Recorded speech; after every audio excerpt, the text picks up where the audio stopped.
Good evening, everyone. Guys, listen, I've got some information for you guys tonight, right? So I've been on the phone for about an hour and a half to one of my friends in Kiev, and he's been telling me all about this scandal that's breaking. And what I need to do right from the get-go, I need to say to you guys what I'm going to talk about today. It's going to be non-confirmed. It's going to be a lot of rumors. It's going to be a lot of speculation. But what I'm seeing right now, if this is true, and the amount of money that's been laundered, and guys, listen, for some of you guys, this is going to ring quite a lot of bells, because the amount of money now that's gone missing in Ukraine, it's phenomenal. I mean, I would expect Zelensky to skim off the top like 5-10 million, put it away somewhere. I'd be like, yeah, whatever, that happens. Guys, listen, the amount of money we're going to be talking about tonight is absolutely eye-watering. Now you look at things you take a step back, you take a 10,000 feet view and look at things holistically. Everything makes sense, guys. Everything makes sense. And I believe this will put British boots on the ground. There's billions missing, both in Ukraine, both in the United Kingdom. Where's this money going? Because you know who's paying for this, ladies and gentlemen? I'm paying for this. You guys are paying for this. We are all paying for this. We are all suffering. So you know the next time, look, guys, I need to be clear. You know, the next time we see a politician come up and say, we're all having to do this because of Vladimir Putin's illegal war. That sentiment is right, but the phenomenal amount of money. Listen, Leroy Footlong, I have to agree with you. There is a huge Jewish, the people I've been talking about have been saying a lot of this money is being held and run by Jewish, Jewish people, basically. Now, I don't know if that's like a wider conspiracy, but it does. But from what I've been told today, guys, okay, it is a lot of the amount of money that's being moved is unfucking believable. So what I'm going to do on this live stream, guys, I'm gonna give you guys a little bit of an opening monologue. Then I'm going to tell you guys my inside information. So my opening monologue will be like kind of a generic rundown of the scandal that's breaking at the moment. Guys, look.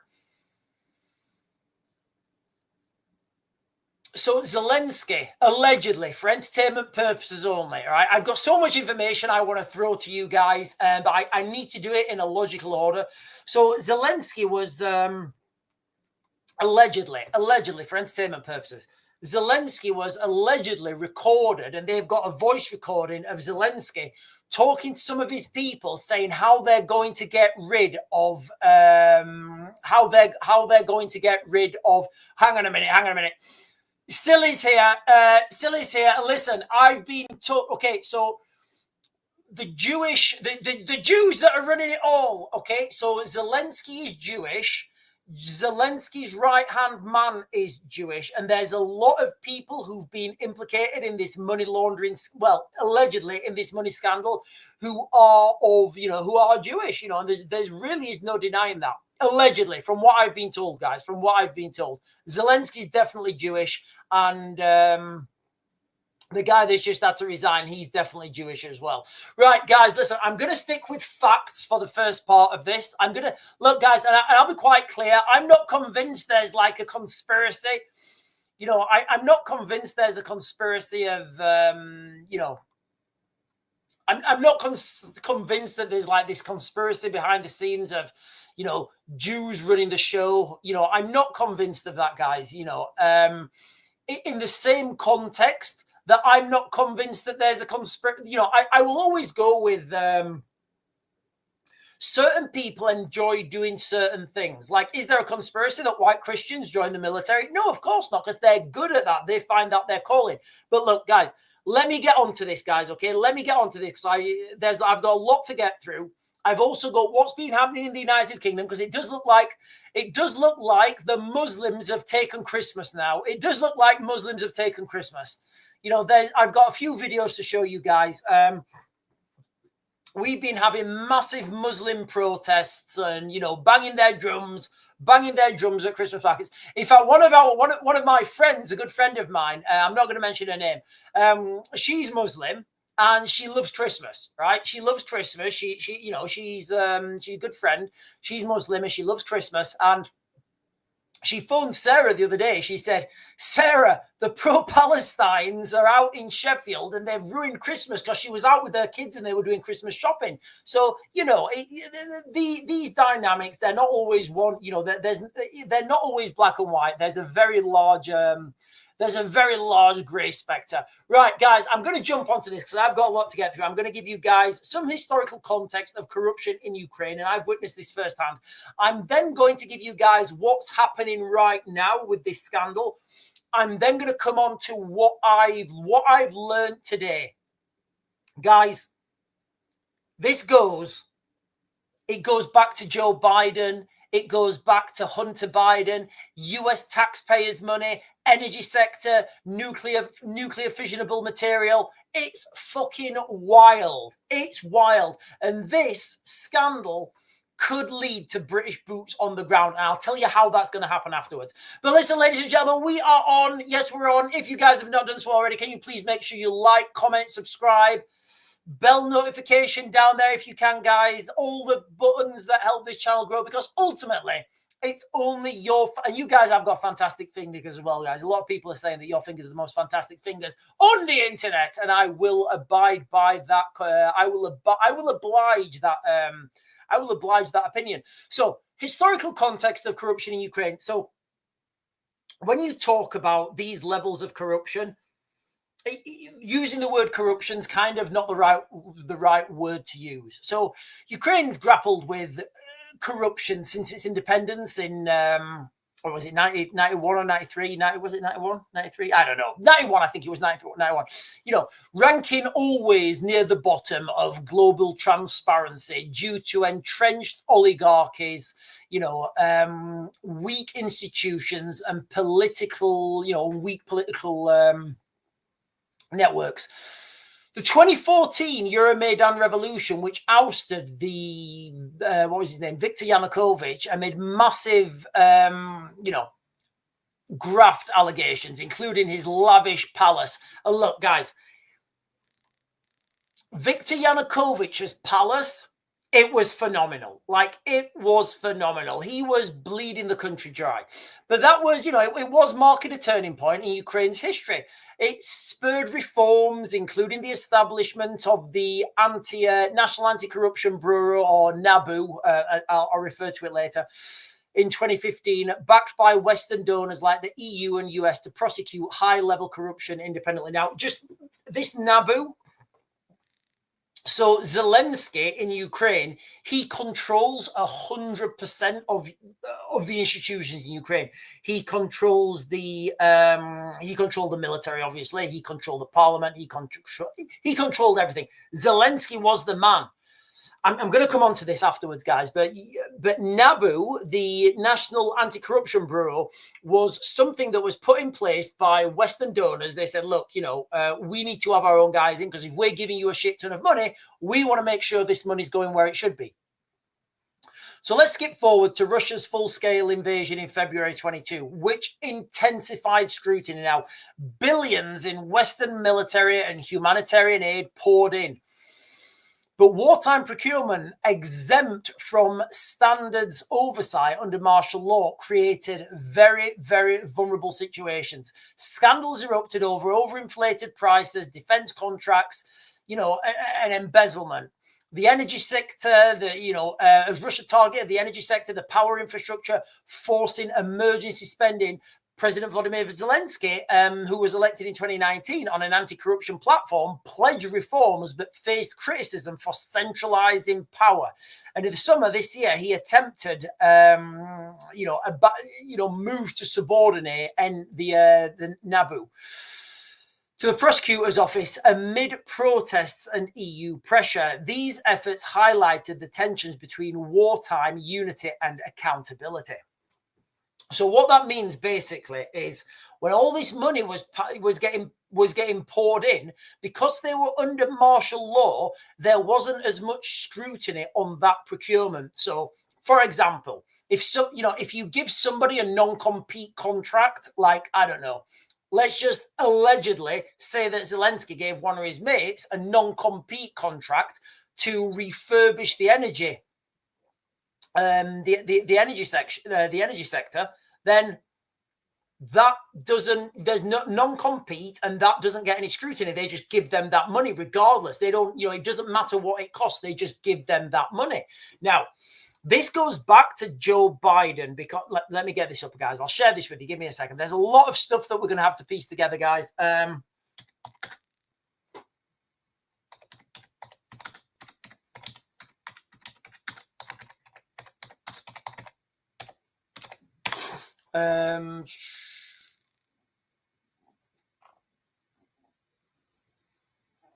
Right, let me find this.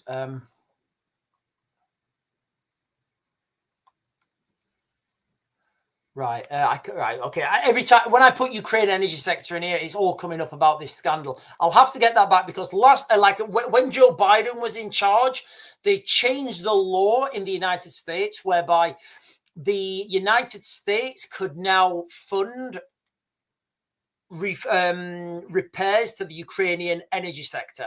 So what you've got potentially, and look, guys, I've got no inside evidence of this. This is just a lot of rumor work, a lot of speculation. So now what you can see is a direct funneling of US taxpayers' money to the Ukrainian energy sector to get the energy sector back up and running. And you've also got this mass amount of non-compete and potential funneling of funds. So basically, it's bad. Corruption in Ukraine has historically been bad. Now, the current scandal, dubbed Operation Midas, and not to the mythical king who turned everything into gold, is Ukraine's largest corruption probe since the war began. And honestly, guys, I keep saying this, but this scandal that's happening now, it could lead to British boots on the ground, and I will come on to how that's going to happen. So Ukraine's largest corruption probe since the war began, it alleges a sophisticated scheme to embezzle around 100 million from Energatom. Now, that's the state-owned nuclear power company. Guys, this 100 million, I promise you, this 100 million is an absolute drop in the ocean from what I've heard today. It's an absolute drop in the ocean. Honestly, guys, it's a drop in the ocean. 100 million is nothing. I don't even think they'd investigate for 100 million. So amid Russian missile attacks and, causing widespread blackouts, and the Ukrainian energy company, Energatom, awarded no bid contracts for protective infrastructure like drone resistance shelters and substations. Insiders allegedly demanded 10 to 15% kickbacks from contractors, withholding payments, leveraging martial law bans on lawsuits, and laundering proceeds through a secret Kiev office. Guys, the levels of corruption here are they've made my eyes water. They have absolutely made my eyes water. So what we're getting there is just massive amounts of non-compete. Anytime you hear a non-compete contract, my spider sense picks up. And again, I will be quite clear, not all non-compete contracts. Sometimes you have to do a non-compete contract. You do. Sometimes you have to do a non-compete contract. If you've got a product or something that you're selling to the military and they're at war, you don't want to have to keep changing your shit every time. For example, if you're producing, I don't know, if you're producing 5.56 ammunition, for example, for British military, the British military 5.56 is more powerful than the American 5.56. It is. The British barrels on their rifles are made of stronger steel, and if you use British ammunition on an American standard weapon, it will blow the barrel. Likewise, if you use that the opposite way around, if you use American ammunition on British rifles, you won't get the same trajectory of those rifles. So in that context, you want that company to keep producing your ammunition. You don't really want to compete with that. You've got a price, you've agreed on the price, you're happy with the price, so you give them a non-compete contract. And that's fair. If you start competing with other vendors, all shit's going to break loose, because you will then compete with another vendor, and that other vendor may win that contract because they're cheaper, and then you may get that ammunition, the 5.56 ammunition, and it may not be up to standard. So I'm not saying all non-compete contracts are corrupt, because they're not, and they have to be done. But in this context, it was very corrupt, guys. It was very corrupt. So I'm going to give you a quick timeline, guys, okay? So early 2024, Naboo launches a 15-month undercover probe. Guys, I promise you, this probe is... I'm speculating that this is going to bring Zelensky down. It's not going to end well for him. Honestly, guys, it's not going to end well for Zelensky. So what they did is the Naboo, they gained entry to the Zelensky's back office, where he does all his, allegedly for entertainment purposes, where he does all these dodgy deals. They then bugged that office, and do you know one of the things they heard him talking about, guys? One of the things they heard him talking about, allegedly for entertainment purposes, speculatively, rumor mill, is that they heard Zelensky himself talking about how to get 4 billion out of the country. The number was that big. The amount of money they needed to move was that big. Zelensky allegedly had to phone Macron up, and apparently they've got this recorded. Zelensky had to phone Macron up. Yeah, Emmanuel Macron, him who's totally straight and his wife is not a man. He had to phone Macron up and say, hey, Macron, mate, I need to buy a bank because I need to get this. So that's how much money these guys were allegedly for entertainment purposes. November 2024, Naboo and the Specialized Anti-Corruption Prosecutor's Office announced the bust, detaining 5 suspects and seizing bags of cash. Code names like Che Guevara and Tenor emerged from recordings laminating diverted funds meant for power plant defenses. It's phenomenal, guys. It's absolutely phenomenal. So November 12th to the 18th, daily leaks via court testimonies and audio clips revealed deeper ties. Justice Minister German Galashenko is suspended.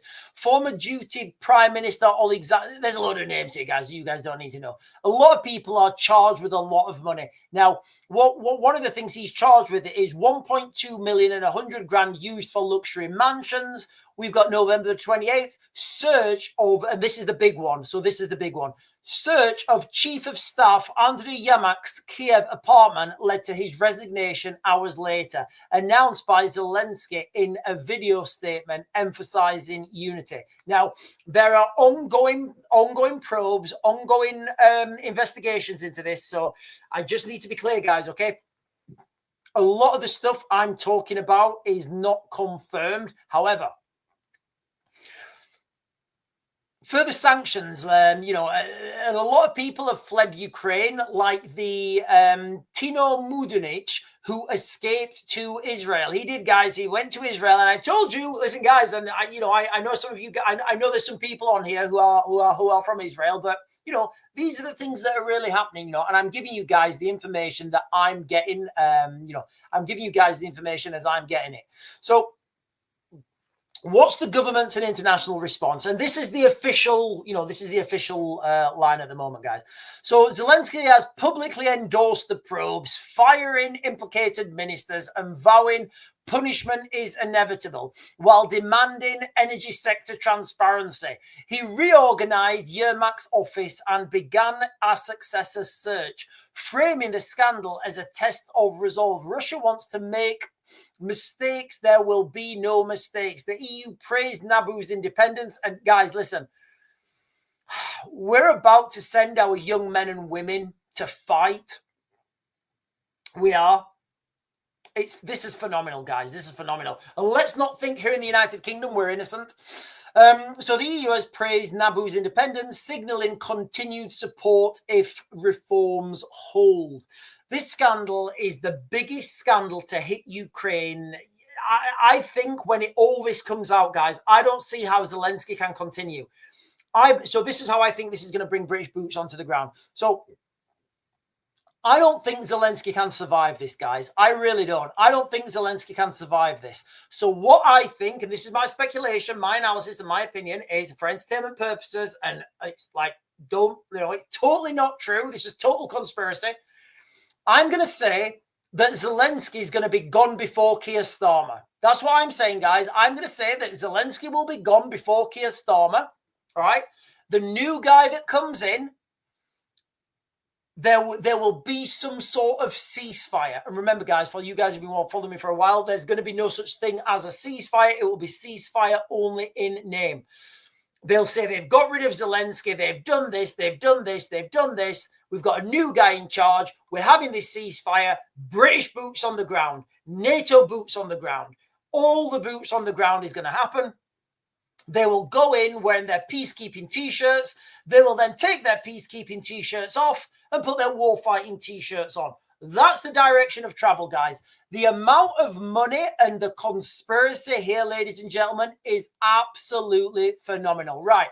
What I'm going to tell you guys now has got absolutely, this is rumor. It's actually fact. It's actually fact. It's actually fact.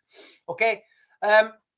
I'll not give you guys any speculation on this. I'll just give you guys the facts, okay? So when Zelensky got in office, all right, back in, 2019, 2020, 2019? I don't know. Somebody put it in the chat. I think he got in the office 2019. So when Zelensky,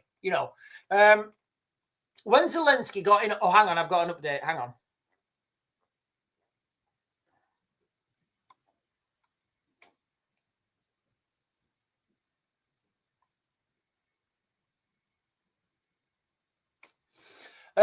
So when Zelensky got in office, one of the first things guys, listen, if you want to go down conspiracy lane, if you guys want to go down conspiracy lane, I'm going to give you fact. You can't not go down conspiracy lane with this, guys, believe me. So when Zelensky got in power, 2019, whenever it was, one of the first things he did was he implemented a series of national projects, national infrastructure projects. And one of the things they started to do is they said, right, we are going to renovate the roads in Ukraine. And that is a good thing. That's a good thing, guys. If anybody who's ever drove in Ukraine, it's horrific. It really is, guys. Driving in Ukraine is really bad. I'll give you another story now, actually. I'll give you another story about corruption under the last government. So, under the last government, for entertainment purposes only, guys, this is for entertainment purposes only, all right? What I'm saying may or may not be true. You guys go and do your own research, all right? It's rumors for entertainment purposes only. Under the last government, the roads minister or the infrastructure, whoever it was, that was in charge of rebuilding the roads, what he allegedly did was he said, right, okay, we need to refurbish guys, this is phenomenal. We need to refurbish the roads in Ukraine. But what we're going to do to make sure it's the best system, we're going to have to build like a little village. you know, and we're going to test out different tarmac and different road signals. Maybe we're going to have roundabouts. Maybe we're going to have intersections, you know. So they built this village. But it started to get peculiar because he wanted water, he wanted gas, he wanted electricity. And he's like, no, we're going to build this village. And do you know what he did? He just kept the village. That became his village now. And as I understand it, that is still his village, like the transport minister or whatever. So they're the levels of corruption we're talking about now in Ukraine, guys. And that's what we are about to send our young men and women. We're about to send our young men and women out there to defend that.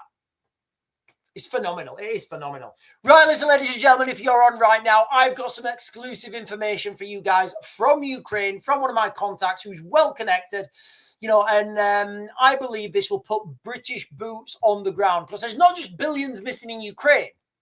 There's billions missing in the United Kingdom as well, good sirs. Yes, there is. So where was I going with this? So the roads, okay? So the roads. And this is, you guys can Google this if you want. You guys go and Google this. Google away. So when Zelensky got in office, sorry guys, that was a little side quest. So when Zelensky got in office, all right, he said, right, we're going to start on national infrastructure. And everybody's like, yeah, we need national infrastructure. So they cancelled all, remember, when Zelensky got in 2019, he was still like, they were still at a war. They were still at war, guys. 100% they were still at war. 100% they were still at war. So what, you know, Zelensky at that point, he cancelled all military procurement. They're just like, yeah, we're not going to do any more military procurement. And do you know what they did? They started national procurement. Now, I know it's going to be like, I know you guys don't, like, most of you guys probably don't understand the geography of Ukraine. So naturally, if you're going to refurbish the roads in Ukraine, the main supply road from Ukraine is from Lviv to Kiev. That's the main transport link, or maybe Kiev, or maybe Lviv to Przemyśl in Poland. You know, that's the main arteries of Ukraine.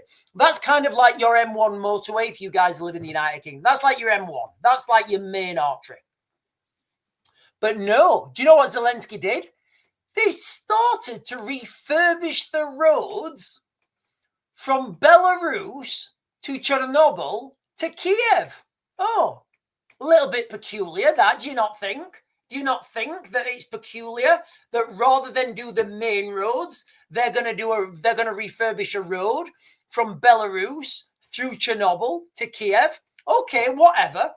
They then started to refurbish roads out in Donetsk. And guess what, ladies and gentlemen?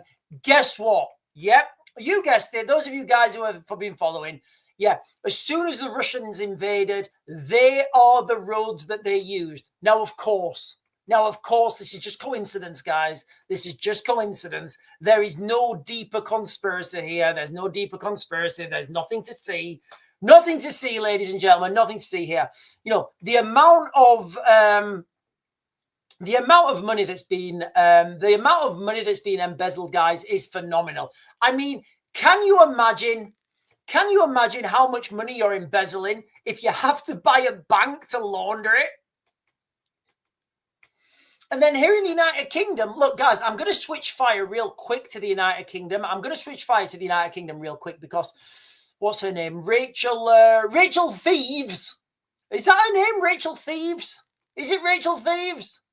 Rachel Reeves.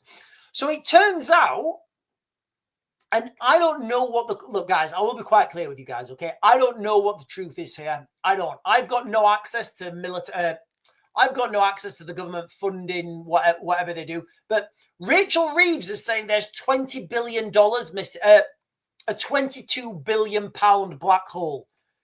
So now we are seeing phenomenal amounts of money that are missing. And do you know what the solution is? Do you know what the solution has been when money goes missing since the beginning of time?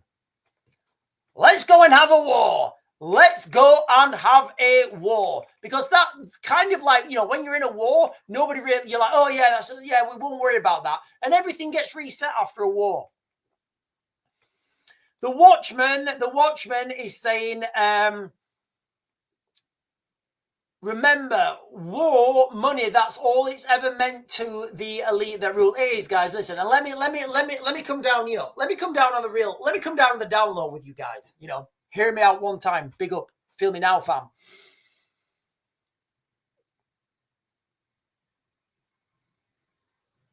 I've been I've been in the military, and I've been on the front line. I've probably done every job. I've not done every job. I've probably done most jobs in a conflict zone. I've been teeth, arms, infantry, fast roping out of helicopters, parachuting into targets, doing bad things to bad guys. I've been that end. I've been on the end of the spectrum where you're training foreign troops to go and do foreign missions. I've set up camps in foreign countries to train their militaries.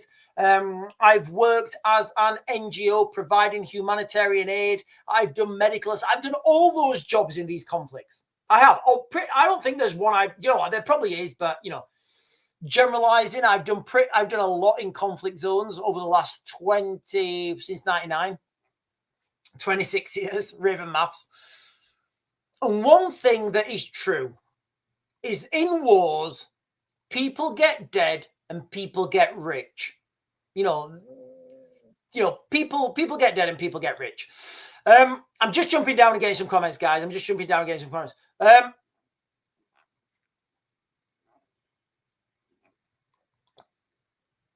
I hope James oh, hang on.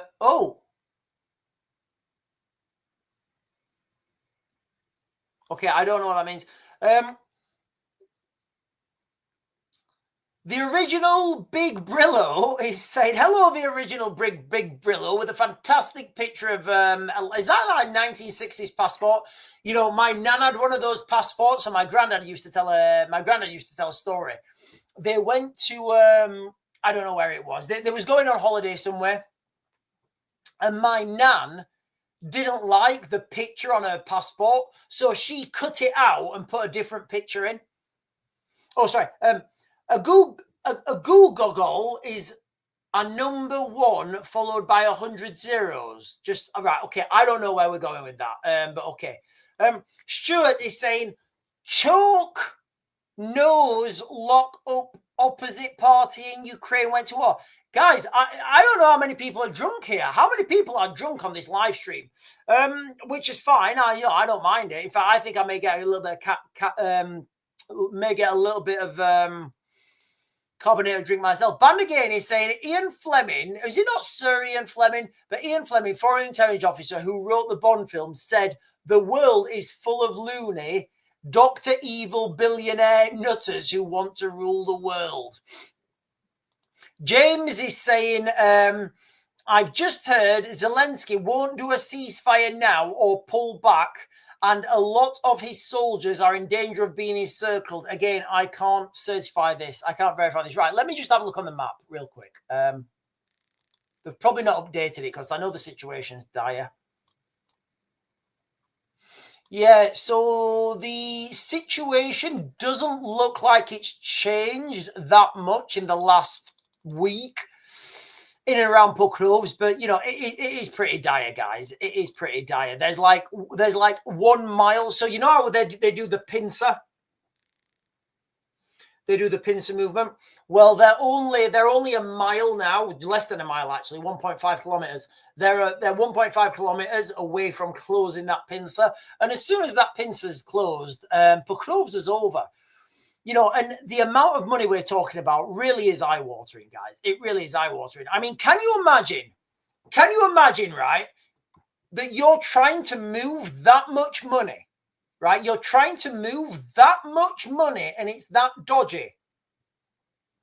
You have to buy a bank to launder your money through. Can you imagine the phenomenal amounts of money here, guys? The phenomenal amounts of money. It really, it's phenomenal. The Loop is saying that there's no black hole in England, that the UK is in debt, need to free £1 trillion. And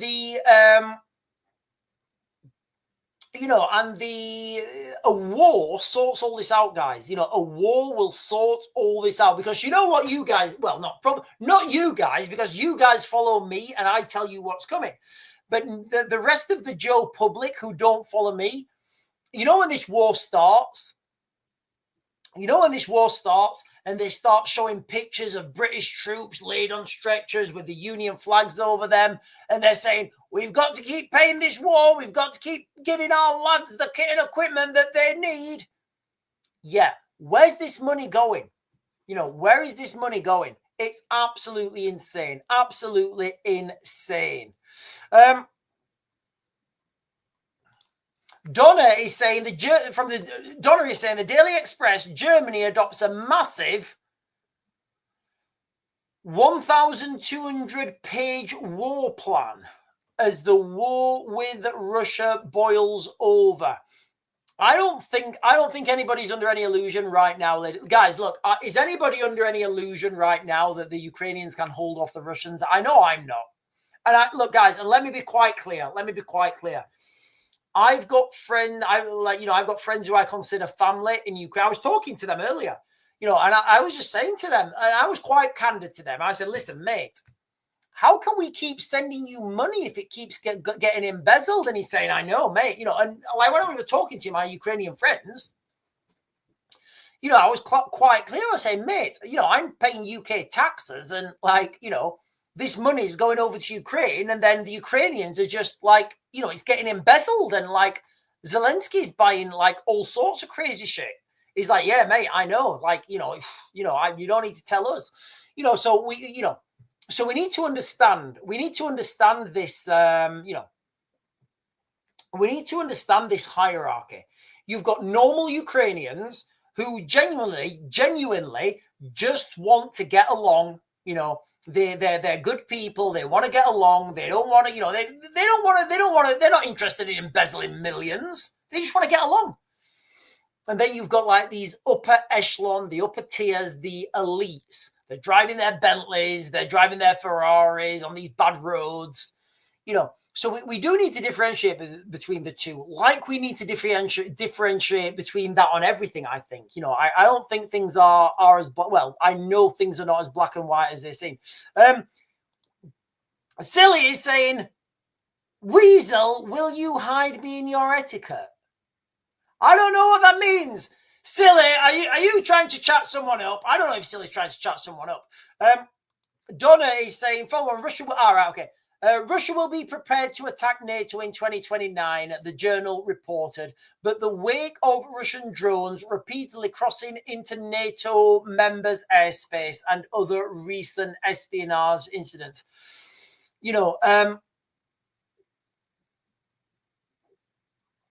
Sean, bet you never done signaling. No, I didn't, but I'll come back onto Donna's comment in a minute. No, I didn't. I can remember the signals platoon in one para signals platoon on a Friday afternoon. There's something called I don't know what it is. Actually, it's like an exercise you can do, and you can use the masts. It's like high frequency masts. All right. So you get these high frequency. I don't know how it works, guys. I really don't. I don't know. If you're a signals guy, tell me. So on a Friday afternoon, right? All the rifle companies have gone home. Everybody's gone home, but the signals platoon, the platoon commander said, right, we're doing operation. I don't know. I don't know what it was called, but it's basically like an operation. And what they had to do is they had to go out. They had to set their signals antennas up. And we was in Dover at the time, and they had to do radio communications with some sort of outstation in the Outer Hebrides somewhere in Scotland. So they had to put this massive mast. It was just an absolute faff.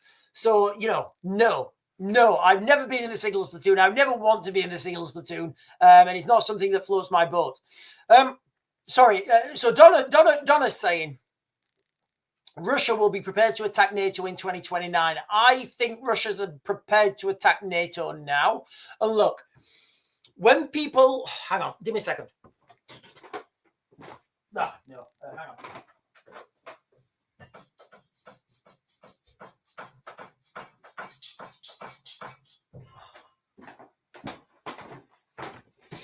Sorry, I've got a gas heater over there and it's running out and I keep having to shake the bottle. So when we talk about Russia trying to, okay, so first of all, there's a lot of people that are saying that Russia doesn't have the capacity to attack NATO, which is true, and it's also vastly false. Russia doesn't have the capacity to attack Europe or a European nature country conventionally. So they don't have the ability to send in, platoons with support logistics. But what they do have massively is the ability to send in conscripts and tell them to pillage their way through Europe. Like, imagine it now, guys. Just put yourself in this scenario, all right? But you know what? Don't put yourself in because you won't be able to do it, right? Just imagine right now there are people in Russia, young men, and it's sad that this is the case, but this is the case, who have got nothing. They've literally got nothing. So if Putin comes out and he says to them, if Putin comes out and says to them, if Putin comes out and he says to them, right, lads, do you want to stay on your arses and do nothing? You've got no money, you've got no jobs, you're struggling to feed yourselves. Or do you want me to give you this AK-74, a shit ton of ammunition, and send you guys pillaging your way through Europe and you guys can keep whatever you steal? That's the new direction of warfare, guys. That is the new direction of warfare. That is it. So now you've got all these potential Russian conscripts, privateers, land pirates, and they're just going to be like, what? Yeah. So I'm going to give you a rifle. You're going to be our invasion force. We're going to send hundreds of thousands of you to pillage and pirate your way through Europe. You guys can keep what you steal as long as you keep pushing west. Now, look how weak we've become in the West. We don't have any guns. We don't have any real men anymore. We hide people hide behind the law. People hide behind laws. And what are laws? They're like bits of paper. They mean nothing. They have nothing. They mean nothing. Laws mean nothing when they're faced with firearms, guys. They don't. Your laws mean nothing. Can you imagine? Right? Who's going to win this one, guys? Guys, in the chat, who's going to win this? Who's going to win this, right? Keir Starmer, right? Keir Starmer, Granny Harmer, right? He's a barrister. I know some of you guys keep saying Keir Starmer's a banker. He wasn't. He was a barrister. So Keir Starmer comes down, and he is a strong man. He's a strong man. He is an advocate of the law. He's an advocate of the law. He's studied all his life. He knows all the laws. He knows all the regulations. He knows all the context. He knows all the interpretations, and he's got his book of law. He's got it here. He's got his book of law. He comes out. He's like, yeah, anybody fucks with me, I'll throw the law at them. Yeah? Okay. In front of him, he's got to take on two skinny Russians with AK-74s. Who's going to win that battle? Who's going to win that battle? Keir Starmer and his law and his legislations and everything, or the two skinny guys with AK-74s? Let me think. Let me think for a moment. Yeah, you guys know where we're going. Laws will mean nothing. And all these people right now in Europe who have no idea what's coming, guys, it's going to give them a right slap on the arse. Right, ladies and gentlemen, the crux of this live stream, if you're just joining, the crux of this live stream is, okay, who needs to be blocked? Who needs to be blocked? Right, who needs to be blocked? Who needs to be blocked? Is it Zoe? Zoe Dean, you need to be blocked. I don't think Putin has sent his best soldiers to the Ukraine. No, he hasn't. Okay, so Zoe Dean, you are 100% right, my love. You are 100% right. What people don't understand is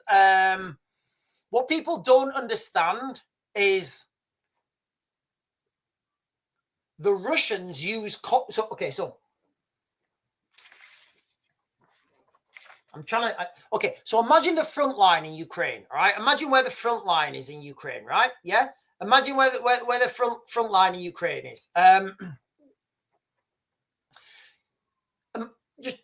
don't even imagine it. Don't imagine it, guys. I will show you where that front line is, all right? I'll show you where this front line is. So I'll just do it real quick, guys, and then I'll jump back on. So, Zoe, imagine this front line here. Well, you don't need to imagine it because I'm going to show you. So this front line here in Ukraine, obviously you've got the front line here. Now, imagine 5 kilometers back from that front line. So let's just think here. Where are we? I'm going to try and estimate it there. Oh, that's 12. God, that's miles too far. There, for example. So that area there, all over the front line, is populated with low conscripts, basically.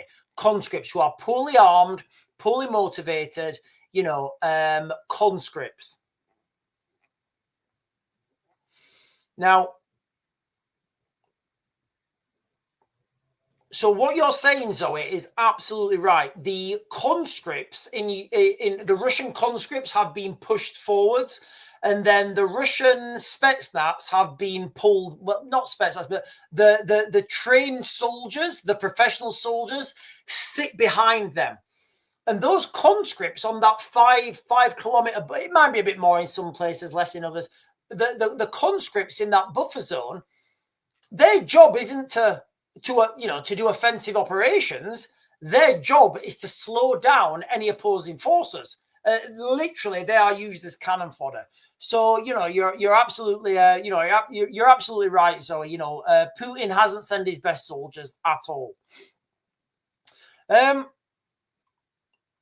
on, guys. Let me jump up and get these comments.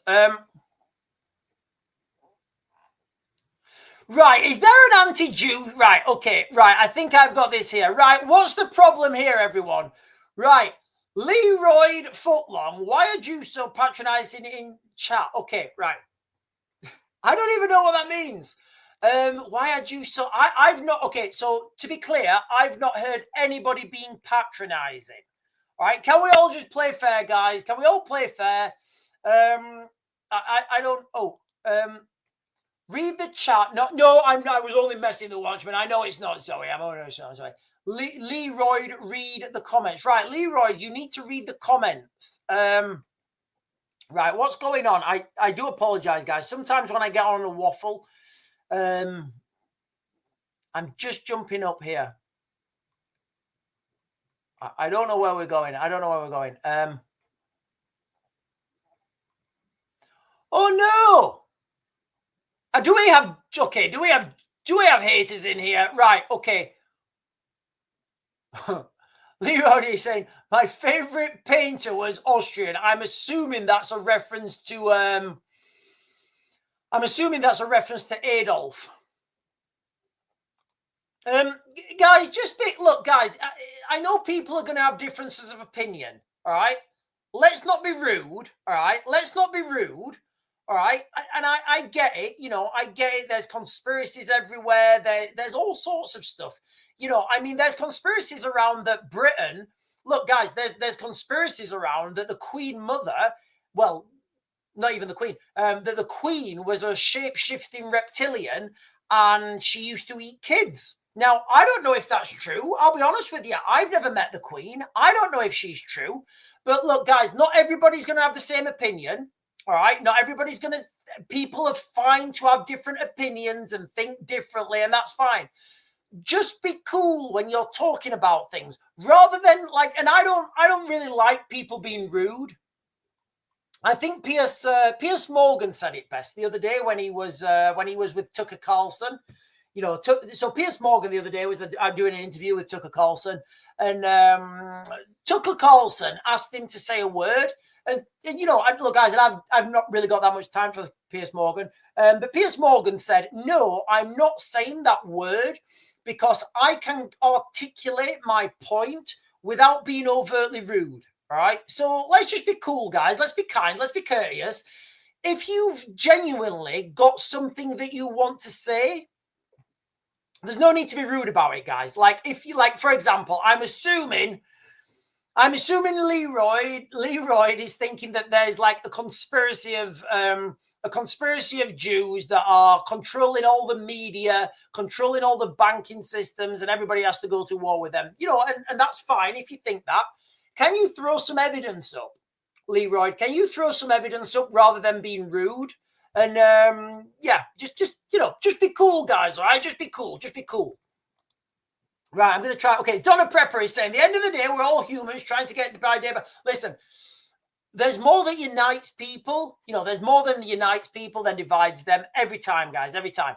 Band again is saying, Piers Morgan says a curry. I know, it was wild, guys. It was absolutely wild.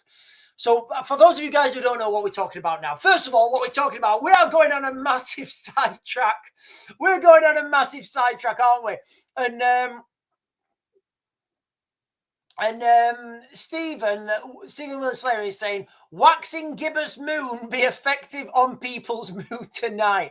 Right, listen, guys, let's all be nice and kind and courteous, because I don't want to go on a blocking spree. I don't think I'm going to go on. I don't think I'd go on a blocking spree. I'd maybe go on like maybe an timeout spree or something. Right. Listen, guys. Sorry.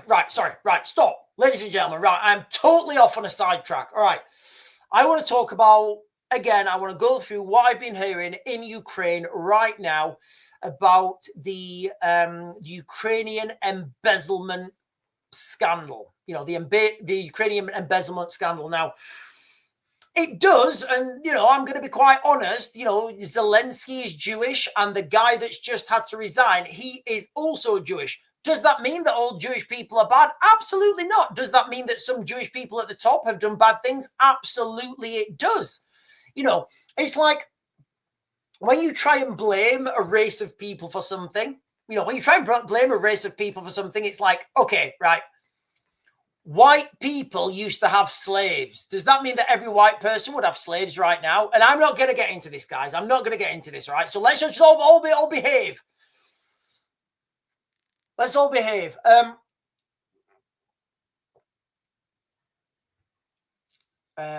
Listen, and Greg is saying, I love noodles. I love noodles as well, guys. I love spicy noodles. I had some noodles the other day, 2 days ago.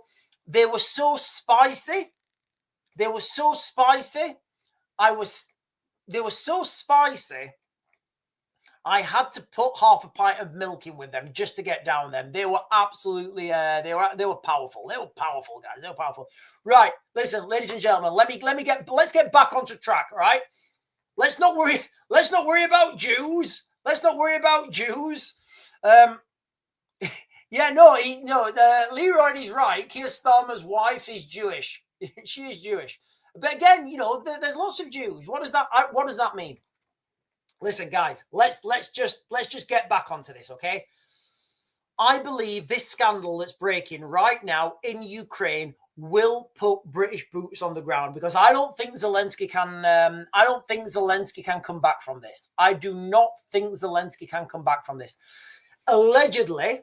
All right, allegedly, and what we're hearing right now is only a tiny proportion of the actual information that NABU has collected. Now, I've heard, and I don't know if this is out on the internet yet, I've heard from my sources in Ukraine that there's a conversation. And they overheard, this is entertainment purposes, guys. This is rumors, allegedly. There's a conversation where Zelensky is trying to get 4 billion out of Ukraine. The number is that vast. They needed to buy a bank to do this. So allegedly, this is alleged, guys. This is rumors. So allegedly, he's had to phone Macron and ask Macron to help Zelensky buy a bank in France to move the money when there's young men dying on the front line. when Britain are absolutely bankrupting ourselves to try that. I mean, literally, I mean, we're sending, I mean, how much do we send them a year is it like, it's almost 4 billion, right? So literally a whole year of the British taxpayers' money that we've sent to Ukraine, Zelensky's trying to get that out and he's having to buy a bank to do that. Allegedly. These are phenomenal sums, guys. These are absolutely phenomenal sums of money, guys. Phenomenal sums of money. Phenomenal. Right. I'm going to come on to what's been happening in the United Kingdom right now, guys, because it does look like that there have been crazy scenes. I'm going to show you guys now. I'm going to throw you guys a scene from Brussels. Now, again, guys, I will come back to the crux of this live stream. The corruption scandal in Ukraine. I believe that's going to bring down Zelensky. He's going to bring down Zelensky, or he's going to have a crash in his car, or he's going to drown in a freak fishing accident or something. I don't know, but it's not going to end well for Zelensky. It can't end well for Zelensky. Get rid of Zelensky, you get rid of the problems. So I just want to, this was a video I meant to share with you guys yesterday. So this was from this video here is from the 28th of, this video is from Brussels on the 28th of this month. So let me know what you guys think. So let me set the scene. Let me set the scene first, all right? You're in Brussels. You're going out, you know, oh yeah, come on, it's Friday. You know, it's going to be the 1st of December. Let's go out and do some Christmas shopping. Let's buy some overpriced crap that's been sent from China or whatever. Let's go out and let's have a, let's have a real good time. Let's go and have a real good time. And then this happens.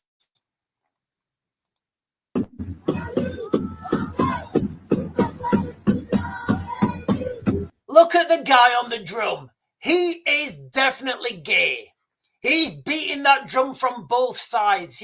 Listen, guys, in my opinion anyway, he's gay. This is at a Christmas market in Brussels.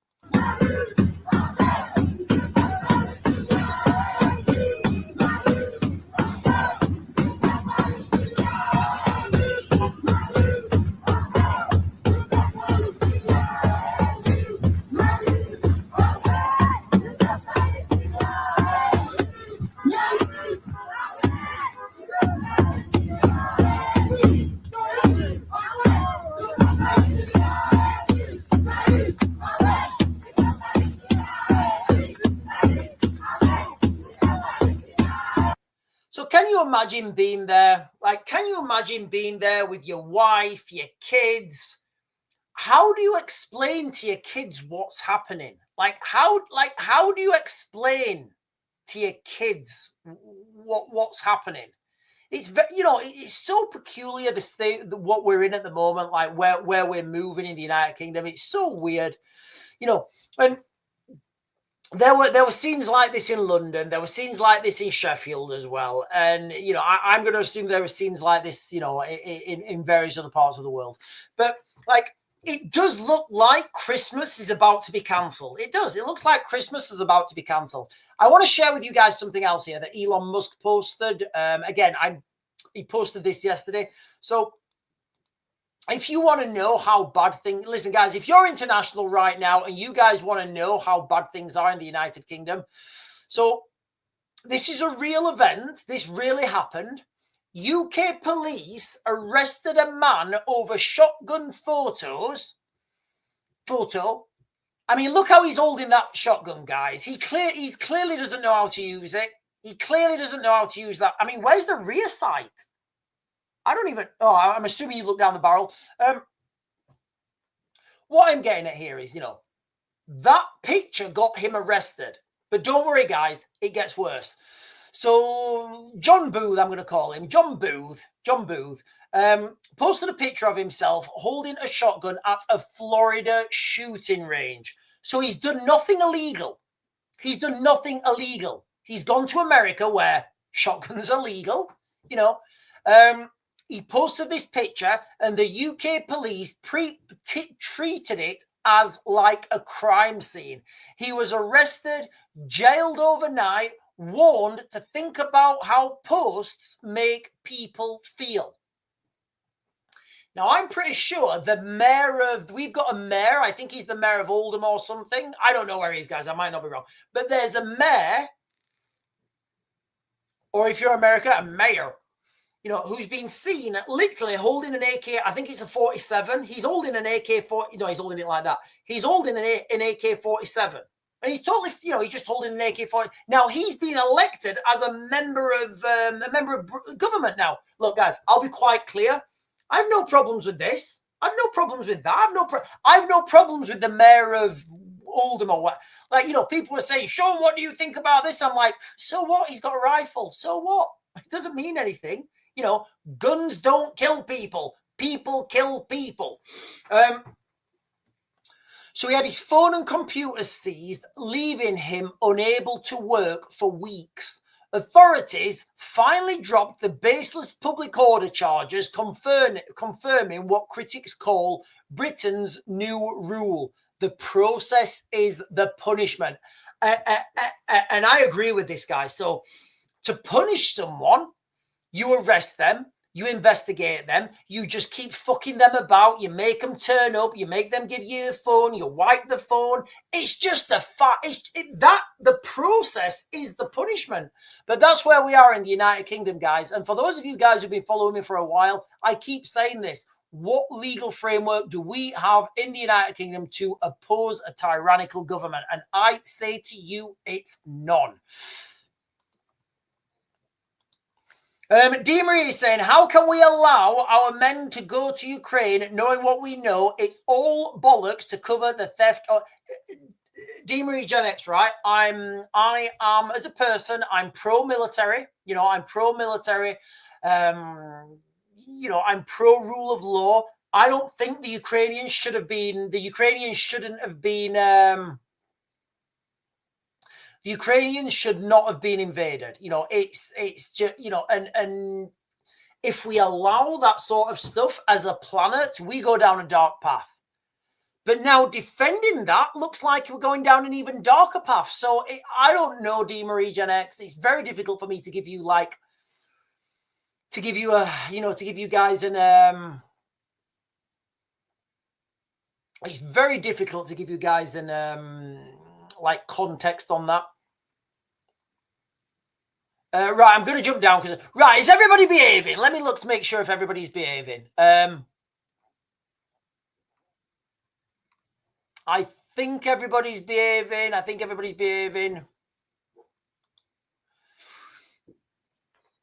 Shane Fletcher with an absolutely terrifying thumbnail. Is that a camel spider? I think that's a camel spider. Guys, if anybody's ever had to come into a camel spiders are absolutely terrifying. Camel spiders are terrifying. Bombay Bad Boy pot noodles. Yeah, they're pretty spicy. I don't mind a Bombay Bad Boy pot noodle, guys. I don't mind a Bombay Bad Boy pot noodle. I got it out in the end. Sean, I still don't understand why British booze. Okay, sorry. Okay, James. So, sorry, I may have missed this. So, this Zelensky scandal, okay? This Zelensky scandal, as I understand, is going to bring down Zelensky. I don't see how Zelensky can survive from this. What I think they're doing behind the scenes is they're just trying to get as much money back as possible. So, I mean, listen, guys, little Zelensky, he must be under a lot of pressure right now. Can you imagine the pressure he's under? So, think about this, right? Zelensky does not, you know, Zelensky's gone now. Imagine when Zelensky's gone, because I don't think he can stand this scandal. They put someone else in place. That next person, it's going to be a lot easier for that person to then implement some sort of ceasefire or temporary ceasefire in the East. Now, as soon as that ceasefire happens, we all know that as soon as that ceasefire happens, that is the green light for boots on the ground. That's going to give NATO the opportunity then. You know, they've already said this. They've already got the war plans out. John Healey, the Secretary of State for Defense, he's already said that they've got a plan to spend at least 100 million on getting those guys out to the front line. So that's going to be the next phase. So when I don't see how Zelensky can hold on, guys. So if, allegedly, when Zelensky goes, That's going to cause that vacuum. Somebody else has got to fill that. Somebody else has got to fill that vacuum, and then that's when I think the ceasefire will happen. Boots on the ground, and the war will continue. But now we're in a different situation because now we've got NATO boots on the ground. And then if you look at that from the Russian perspective, oh shit, they've got NATO now right in Ukraine. We're head to head with NATO. It's all going wrong, guys. It's all going wrong. I hope that came out all right. Right, let me jump down. Ladies and gentlemen. I hope everybody's been okay. Everybody thinks all right.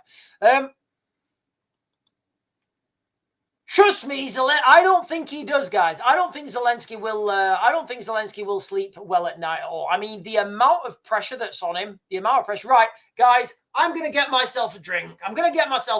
I am.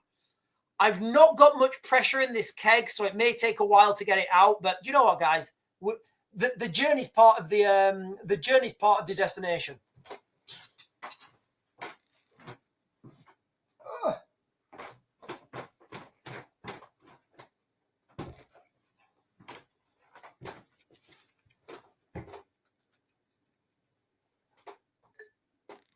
No, it's coming. It's good. We're good. We've got a fair bit of pressure in here.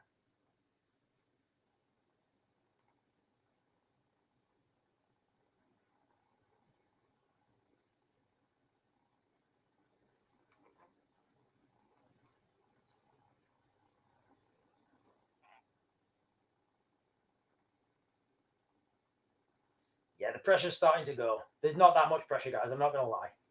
Right, we'll leave it there. That is a fine thing.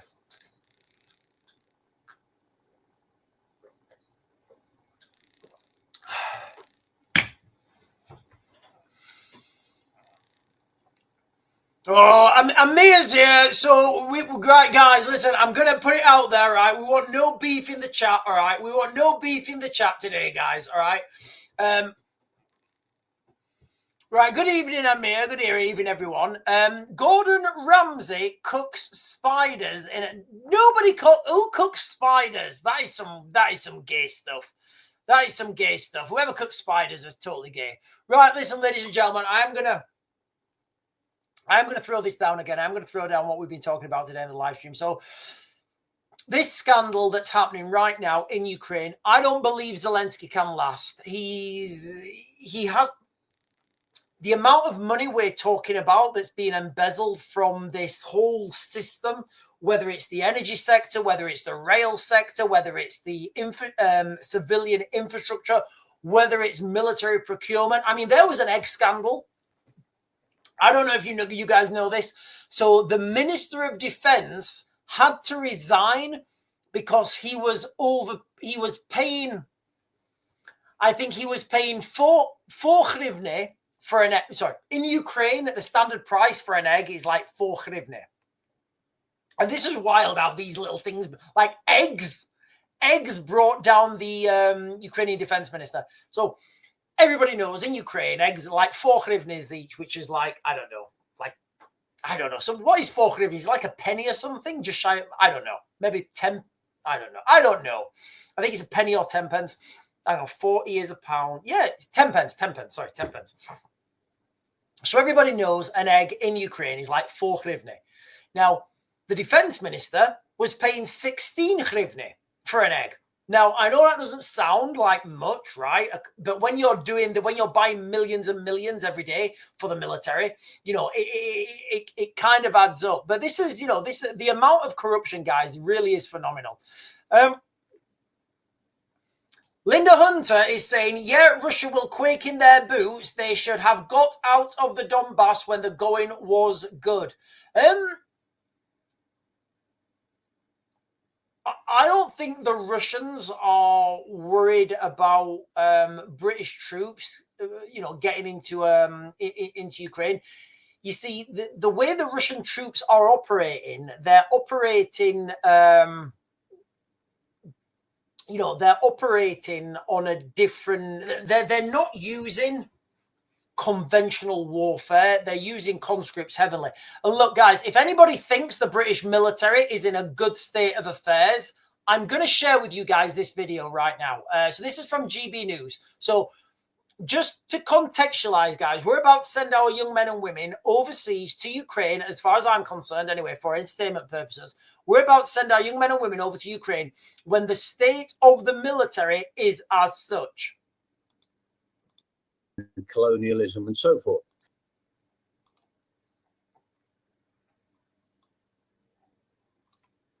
Credible argument, Tim, to make in the wake of the Second World War, when, of course, we in this country had stood alone against fascism and communist tyranny and freed Europe, or at least half of Europe at that time, from that sort of tyranny. And then again in the 1980s, we had tremendous successes. I mean, we liberated the Falkland Islands, showed what we could do.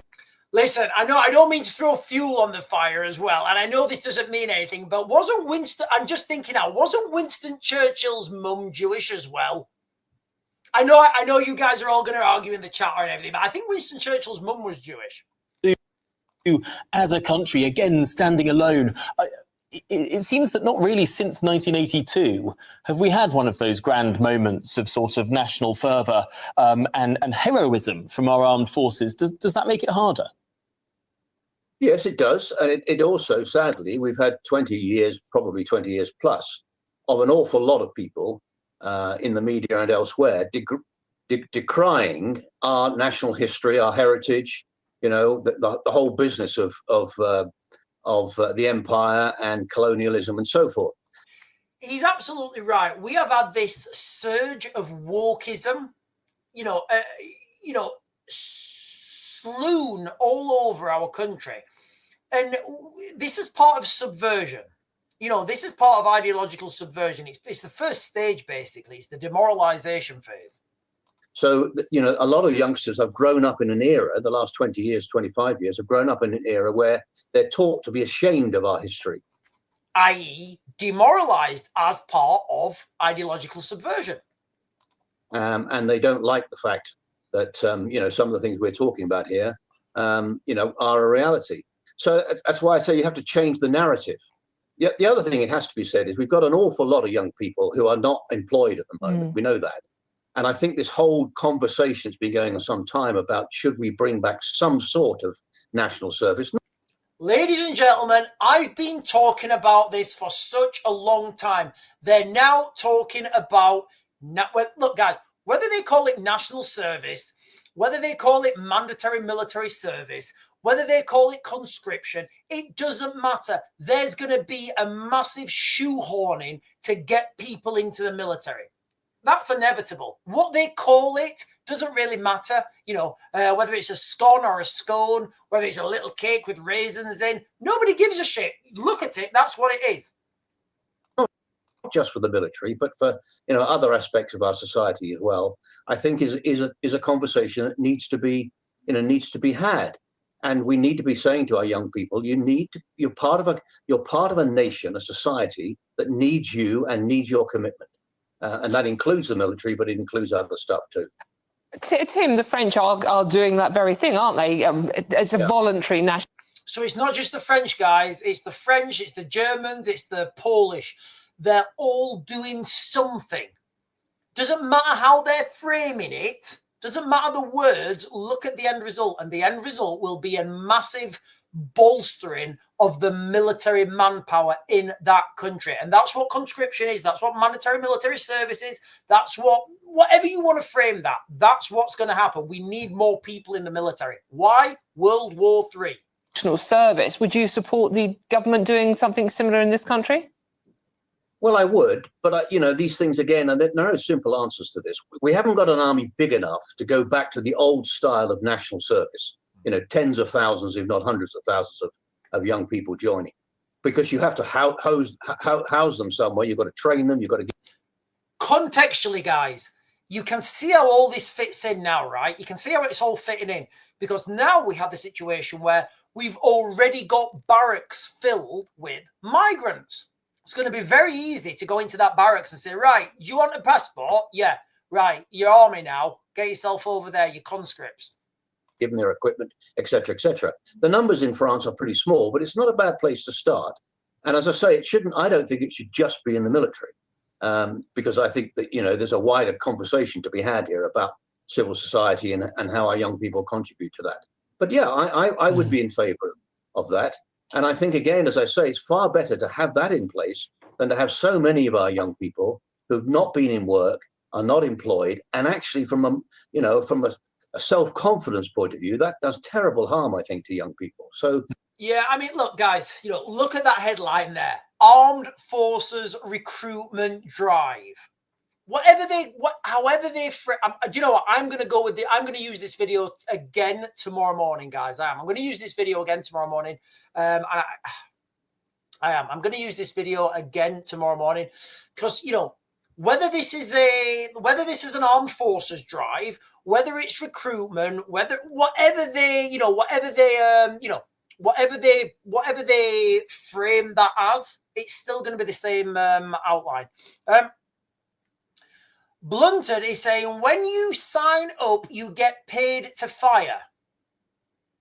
But it's the families who fall apart where their sons and daughters don't come back. Yeah. Look, guys, I will always say, I was in the military. I will always say it's a good thing to do. I mean, he was talking about something there that I don't even think I've talked about. The confidence that gives you, the confidence it gives you when you've been in the military and you've dealt with those high octane situations. A lot of the time you've been drunk when you're doing it. And it really just set you up for life. And I don't think 2 years, 2 years national service would be such a bad thing. I am ex-military, and I see all the benefits, but I don't think it would be, a bad thing. Rachel Reeves denies lying on the budget about the black hole. So look, guys. So I spoke about this. I spoke about this earlier, and we said, I think I was on TikTok actually. I don't know if I think I may have shared this as a short video. We have got we've got the situation now where allegedly Rachel Reeves lied about the black hole so she could raise taxes. Now, this is the way you launder money. This is the way you launder money. The Loop is saying,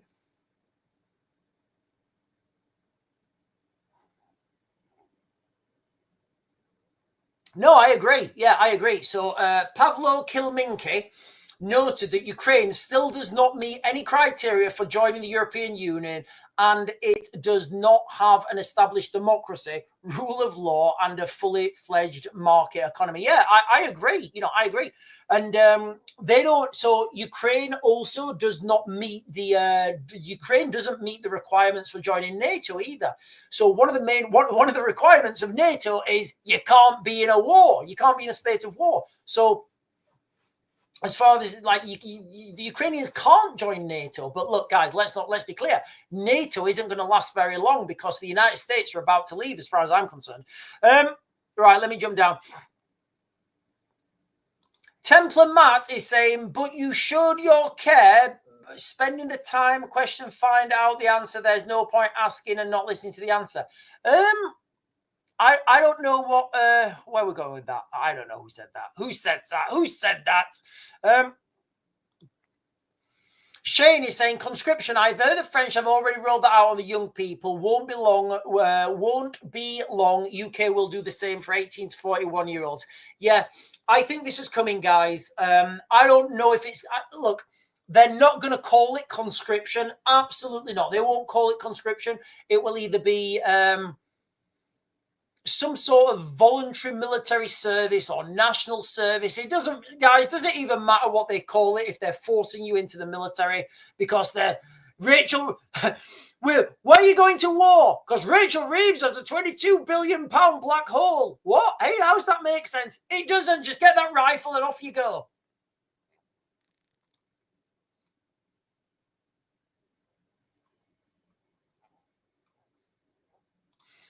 Zoe D, if I hang on, I'll come on to Zoe in a second. Any Christian can baptize someone. Okay, I saw that comment and I don't know. Linda Hunter, are you just throwing that out or are you asking me to get baptized?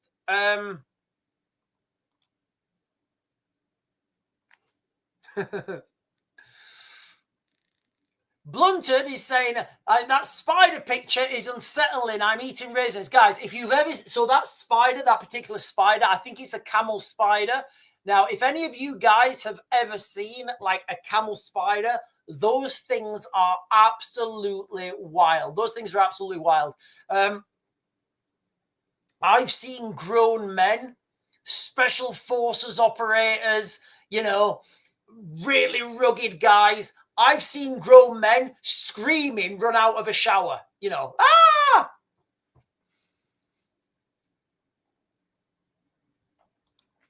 Band again is saying, Labour say we're skint, but we can afford a war with Russia. First of all, we can't afford a war with Russia. What we can do is destroy our economy, print a shit ton of money, and then the money that's been misappropriated, that just vanishes. That just vanishes now. The money vanishes. Anyway, listen, guys, I am going to close this down now. You guys have been fantastic. Look, guys, I will say this. I don't want to mute anyone. I don't want to mute anyone. And I know people have got different opinions. You know, I know people have got different opinions on different... Right. Bandagain is saying gay boys frightened of spiders. Look, Bandagain, have you ever seen a camel spider? Like, Bandagain, have you ever been attacked by a camel spider? Because when these things run at you, they will run at you, right? And they put their two front paws up. Because spiders have paws. I think they have paws. I don't, legs, whatever. You know, when these spiders run at you, they put their front paws up, and they're, honestly, guys, it's terrifying. Listen, guys, I make no apologies. Camel spiders are terrifying. Absolutely terrible. It's a camel spider. Oh, thank you. Okay, so it's a camel spider. I always thought they were called camel spiders. Everyday school day, guys. That's what I love about the chat. Everyday school day. Sean needs a piss. Yes, I do. Right, listen, ladies and gentlemen, I'm going to close this down now. You guys have been fantastic. You've been good looking. You've been articulate. Some of you have been quite naughty. And I don't want to hear any more naughtiness and, like, you know, generalizing on people, okay? So, listen, guys, I'm going to close this down now. I'll be back on tomorrow morning at 10. Tomorrow morning at 10, I'm going to lead with that video I've just talked about, I think. Because what are they calling it now? They're calling it... Armed Forces Recruitment Drive. That's what they're calling it. They're going to do an Armed Forces Recruitment Drive. Remember, guys, this is going to be in stages. They're going to want to get the motivated people first. So the motivated people, remember, we're going to use conscripts. So we're going to have a 5-kilometer buffer zone. In that 5-kilometer buffer zone, you're not going to have trained soldiers. You're just going to have conscripts. The trained soldiers are going to be behind. But anyway, guys, I am going to close this down now. You guys have been fantastic. I'll see you back on tomorrow morning. Remember, it's the 1st of December tomorrow, guys. So make sure you all open your advent calendars. I'll see you guys later.